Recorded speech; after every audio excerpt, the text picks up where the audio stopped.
আপনার কি বারবার প্রস্রাব হচ্ছে, খুব তেষ্টা পাচ্ছে বা হঠাৎ ওজন কমছে? এগুলো ডায়াবেটিসের লক্ষণ হতে পারে।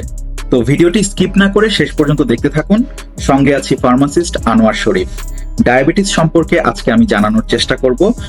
ভারতে লক্ষ লক্ষ মানুষ ডায়াবেটিসে আক্রান্ত, কিন্তু অনেকেই প্রথমে বুঝতেই পারেন না। ডায়াবেটিস হলো এমন একটি কন্ডিশন যেখানে শরীরে ব্লাড সুগার বা গ্লুকোজের মাত্রা বেড়ে যায়।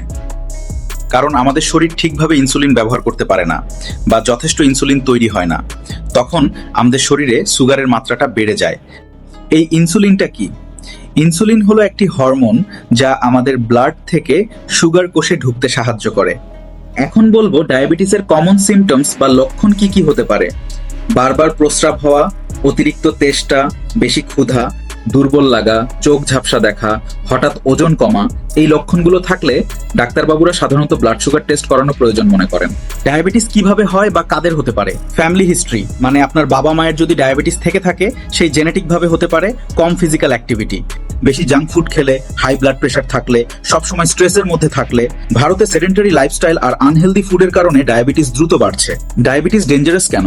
অনিয়ন্ত্রিত ডায়াবেটিস দীর্ঘমেয়াদে আমাদের চোখ, কিডনি, নার্ভ ও হার্টের ক্ষতি করতে পারে। সেজন্য ডায়াবেটিস নিয়ন্ত্রিত করতে হবে।